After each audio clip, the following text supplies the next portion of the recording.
Hello friends, how are you all. कैसे हैं आप सब लोग। स्वागत है आपका हमारे यूट्यूब चैनल फिजिक्स सॉल्यूशन में। तो दोस्तों, हम कंप्लीट कर चुके थे कोणीय त्वरण। तो आज हम बात करने वाले हैं अवकेंद्रीय त्वरण के बारे में। तो देखेंगे अवकेंद्रीय त्वरण के बारे में। आज से हम छोटे छोटे टॉपिक लेंगे, ये काफी इंपोर्टेंट टॉपिक है, इन सब के बारे में देखते हैं। तो सबसे पहले हम बात करें अवकेंद्रीय त्वरण के बारे में, तो इसको कहते हैं सेंट्रीपिटल एसिलरेशन। इसमें काफी सारे कभी कभी इंग्लिश में आ जाता है सेंट्रीफ्यूगल और सेंट्रीपिटल। तो ये देख लेंगे कि इसको सेंट्रीपिटल एसिलरेशन कहते हैं।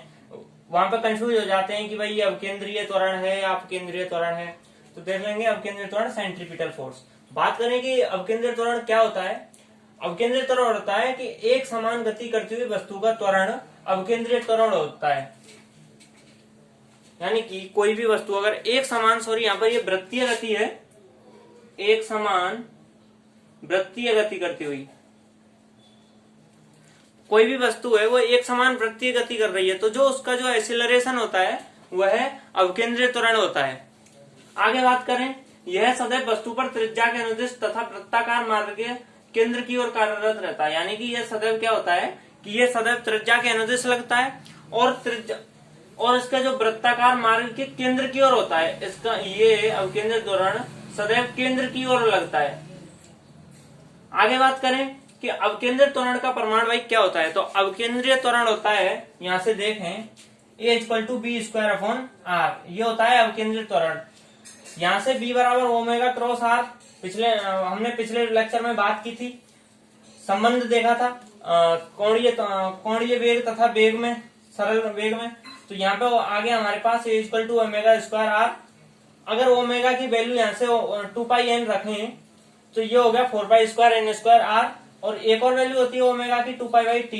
तो यहाँ 2π/t रखें तो 4π²t²r। ये चारों फॉर्मूले होते हैं अवकेंद्रीय त्वरण के लिए।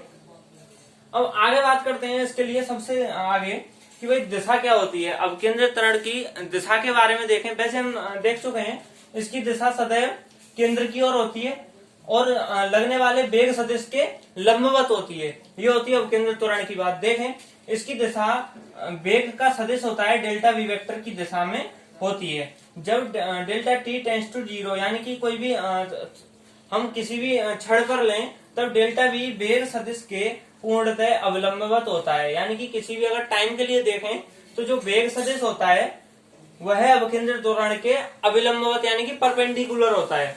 आगे देखें, अतः डेल्टा वी तथा अवकेंद्रीय त्वरण सदिश उस बिंदु पर वृत्तीय मार्ग की त्रिज्या के अनुदिश होते हैं। यानी कि जो अवकेंद्रीय त्वरण होता है वह वेग सदिश के त्रिज्या के अनुदिश प्राप्त होता है। ये रेडियस हो गई, इसके अनुदिश प्राप्त होता है। तथा दिशा वृत्तीय पथ के केंद्र की ओर होती है। इसकी जो दिशा होती है यह सदैव सेंटर की तरफ होती है। तो ये बात हो गई अवकेंद्रीय त्वरण के लिए। आगे बात करें हम, तो आगे बात करते हैं, तो आगे हम बात करें अवकेंद्रीय बल के लिए, यानी कि सेंट्रीपिटल फोर्स के लिए। तो क्या होता है कि जब गति के प्रथम नियम अनुसार हम देखें कि कोई भी वस्तु अगर सीधी रेखा में गमन कर रही है तो उसकी दिशा में जब तक परिवर्तन नहीं होता, जब तक उस पर कोई बाह्य बल आरोपित नहीं किया जाए। लेकिन अवकेंद्रीय बल के लिए या वृत्ताकार गति में क्या होता है, वृत्ताकार मार्ग पर गति करने वाली वस्तु की दिशा लगातार बदलती रहती है। यानी कि अगर कोई भी वस्तु है जो कि वृत्ताकार मार्ग पर गति कर रही है इस प्रकार, तो इसकी दिशा है वह बार बार बदलती रहती है। तो इसी कारण क्या होता है, जो दिशा परिवर्तन के कारण वेग की दिशा बदलती रहती है। तो हमें जो गति का द्वितीय नियम इससे क्या बताता है कि गति के द्वितीय अनुसार गति की दिशा में परिवर्तन तभी संभव है जब कोई बल वस्तु पर कार्य करे। यानी कि देखेंगे कि प्रथम नियम क्या कहता है, अगर कोई भी वस्तु है वह गति कर रही है एक सीधी सरल रेखा में, तो उसकी दिशा में जब तक परिवर्तन नहीं होता है, जब तक कोई भी बल ना आरोपित करें हम या कोई भी बल ना लगाएं। लेकिन वृत्ताकार गति में क्या होता है कि इसकी दिशा बार बार बदलती रहती है। तो यह दिशा का बदलना तभी संभव है जब इस पर कोई भी बल कार्य करेगा। यानी कि इससे सीधा सा संभव है कि वृत्ताकार गति में कोई बल जरूर कार्य करता है। अब कोई भी बल कार्य करता है तो वह बल कौन सा है, तो उसी बल का नाम हमने दिया है अवकेंद्रीय बल। उसी बल का नाम होता है अवकेंद्रीय बल। तो इसीलिए यह अप्लाइड फोर्स जो कि ये फोर्स लगता है वह अवकेंद्रीय बल प्राप्त होता है। जो यह लगने वाला बल होता है वह हमें अवकेंद्रीय बल प्राप्त होता है, सेंट्रीपिटल फोर्स प्राप्त होता है, जो कि वृत्ताकार गति कराने के लिए आवश्यक है। यानी कि अगर यहाँ पर कोई भी अगर बल आरोपित नहीं करेगा तो वो सीधी एक समान रेखा में गति करेगी। तो वृत्ताकार गति कराने के लिए आवश्यक है अवकेंद्रीय बल। आगे हम इसकी दिशा की बात करें तो यह वस्तु पर वृत्त की त्रिज्या के अनुदिश, ये इसकी रेडियस कि कोई भी वृत्ताकार मार्ग है उसकी रेडियस यानी कि वृत्ताकार वृत्त की त्रिज्या के अनुदिश और केंद्र की ओर कार्यरत होता है। यानी कि यह एक तो त्रिज्या के अनुदिश लगेगा और किसी भी वृत्ताकार पथ के केंद्र की ओर उसकी त्रिज्या की अनुदिश लगेगा। आगे बात करते हैं हम, आगे बात करें कि कोई भी फोर्स लग रहा है तो फोर्स के लिए देखें F=ma। तो हमने अवकेंद्र यहाँ पर अवकेंद्रीय बल के लिए अवकेंद्र त्वरण वृत्ताकार गति के लिए निकल के आया था हमारा v²/r। तो यहां से हमने इसको यहाँ रखा और v होता है ओमेगा क्रॉस r। तो यहाँ से अपने पास फोर्स की जो वैल्यू निकल के आ गई, जो फोर्स का फॉर्मूला आ गया हमारे पास F=mr ओमेगा²। आगे हम ओमेगा का मान रखें, ओमेगा =2πn तथा 2π/t। तो अपने पास ये वैल्यूज भी निकल के आती हैं, m4π²n²r और m4π²t²/r। सीधा है, यहाँ सीधे वैल्यू रखो ओमेगा की 2πn और 2π/2, तो ये सीधे अपने पास निकल के आ जाएंगे। अब बात आती है इसके एग्जाम्पल्स की।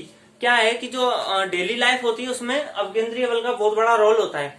सबसे पहले हम देखें कि जो इलेक्ट्रॉन की गति होती है या चक्रण होता है, वहां पर जो अवकेंद्रीय बल होता है वो किस रूप में होता है। तो वहां पर जो आकर्षण कूलाम बल होता है इलेक्ट्रॉन इलेक्ट्रॉन के मध्य या इलेक्ट्रॉन प्रोटॉन के मध्य, वह अवकेंद्रीय बल किस फॉर्म में होता है, आकर्षण कूलाम बल के फॉर्म में होता है। आगे बात करें जो ग्रहों की अपनी कक्षा में जो घूर्णन होता है या पृथ्वी का सूर्य के परतन घूर्णन होता है, वहां पर जो अवकेंद्रीय बल होता है वो किस रूप में होता है। तो वहां पर जो उसकी फॉर्म होती है वो गुरुत्वाकर्षण बल होती है।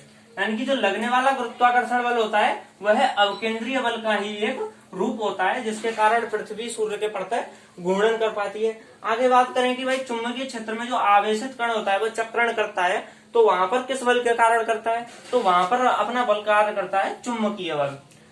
अब आपने ये तो देखा ही होगा या किया भी होगा सबने एक बार कि जो अपन क्या करते हैं, छोटा एक पत्थर बांधते हैं एक डोरी से और उसको घुमाते हैं तो वो घूम पाता है। तो वह किस बल के कारण घूम पाता है, तो वहां पर जो डोरी पर ये मैंने कोई भी ये वृत्ताकार मार्ग लिया, यहाँ से ये केंद्र से ये कोई भी पत्थर बांधा, तो यहाँ पर जो ये तनाव बल होगा जो कि केंद्र की ओर लगता हुआ प्रतीत होगा, डोरी से केंद्र की ओर लगता हुआ प्रतीत होगा त्रिज्या के अनुदिश, तो ये तनाव बल ही अवकेंद्रीय बल का रूप होता है। यानी कि डोरी से पत्थर का क्षैतिज तक घूमना अवकेंद्रीय बल के कारण हो पाता है और वहां पर यह तनाव की फॉर्म में होता है। आगे बात करें कि जो मोड़ होते हैं, तीव्र मोड़ होते हैं या तीक्ष्ण मोड़ होते हैं, वहां पर वाहन किस वजह से मुड़ते हैं, यानी कि वाहनों का मुड़ना, तो क्या है वहां टायरों पर जो घर्षण बल होता है वह अवकेंद्रीय बल का ही एक रूप होता है। हम आगे बात करेंगे वाहन का मुड़ना, साइकिल का मुड़ना, तो ये यहाँ पर हमारी बात हो गई अवकेंद्रीय बल के लिए। आगे बात करते हैं हम,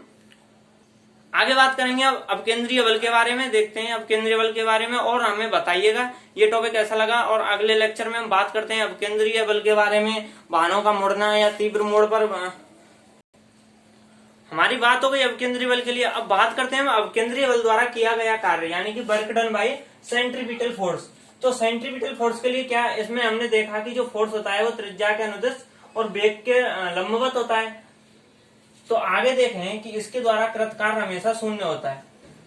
कैसे होता है वो देखें, क्योंकि वेग के लंबवत अतः तात्क्षणिक विस्थापन, यानी कि जो तात्क्षणिक विस्थापन होता है अगर किसी क्षण हम लें तो जो वेग होता है या फोर्स होता है वो उसके लंबवत यानी कि परपेंडिकुलर प्राप्त होता है। तो हमने तो वर्क डन हो गया शून्य। हमने देखा है जो बल एवं विस्थापन का जो अदिश गुणन होता है,